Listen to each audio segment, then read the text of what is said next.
Hey YouTube family. I wanted to just come real quick with another video. Um, I think that as women, we really need to understand and get a grasp of the concept of what lust is, what love is, sex is, making love and fucking. And I think that we need to understand that they play a part in an experience that is what we strive to have ultimately, and that we can't use one to replace or fill the void of what we think that we are missing. I know a lot of women say that they are lonely and they settle because they feel like honestly that they can't do no better, or that they just need to be needed. That's where, like I said, the whole thing about loving yourself and understanding who you are as a person and understand what fulfillment actually is plays another big role. We all get caught up in just the physical side of ourselves, neglecting the spiritual side and trying to make up for the spiritual side by engaging in physical activity to make us not think about what we need spiritually. Your sexuality is only a part of you.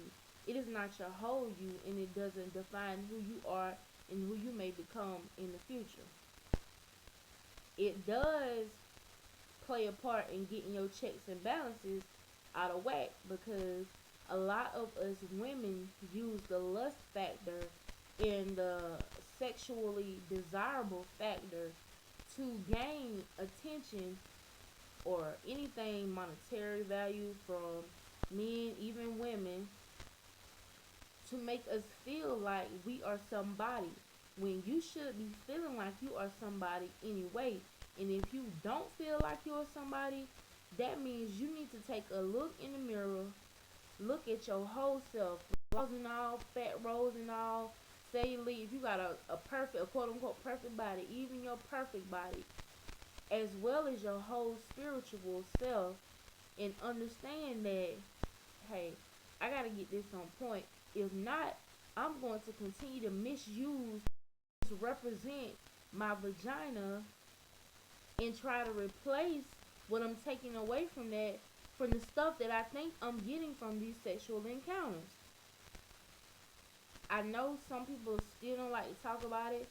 They don't even like to refer to it. They just do it because they feel like, hey, I might as well join this revolution that has been going on since the beginning of time of, demonstrating that type of behavior.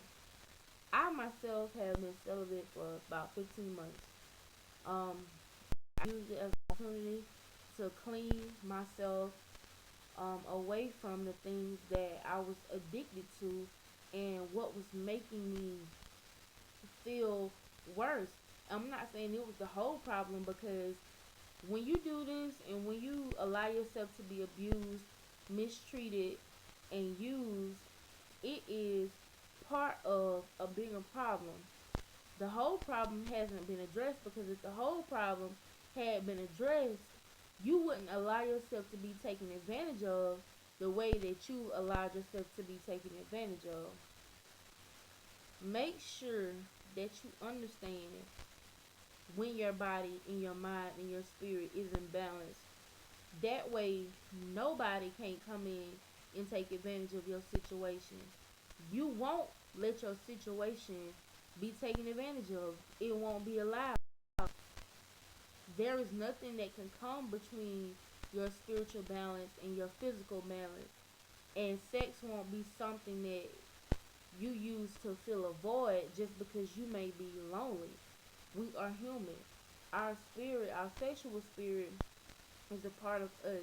But like I said, I want to make sure that you are engaging in activities with guys and girls who don't mean you any good just because you have been afforded that luxury, and it is something that can mask a problem that is deep rooted and needs to be addressed. Don't do that. Don't take away from the time that you've been blessed with to have conversations with yourself, to have these um, just a time in your life when you can address what may have happened in the past and the things that ultimately happen in the future. We get so caught up in pleasing that physical and sexual spirituality that we forget to even please our heart and our mind, and we allow ourselves to be spiritually molested and sexually raped in a certain way. And it's sad, and we don't have to accept things given to us just to be accepting it. We can be divine. We are divine. We need to walk in vagina power. We need to be in vagina power at all times. Don't let your pussy be your lead, and don't let it be your afterthought.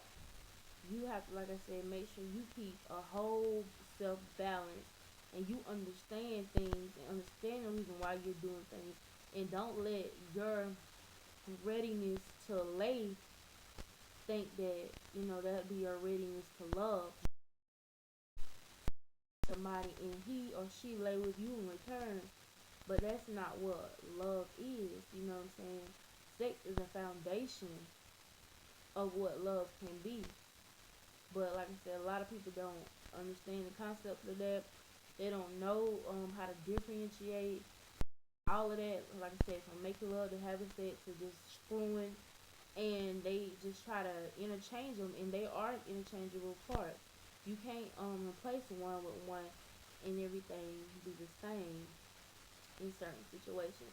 And like I said, ladies, just make sure that you have a healthy love for yourself, and that you are doing everything that you can do to try to keep walking in this good light, this good positive energy, in this good powerful spirit, because it goes a long way in into you doing things in life. It plays a huge part. And remember, you aren't lonely. I know a lot of women say they just gotta have a man or a woman or whatever, something there to make them feel like somebody. And it don't matter how many bodies you have laying next to you.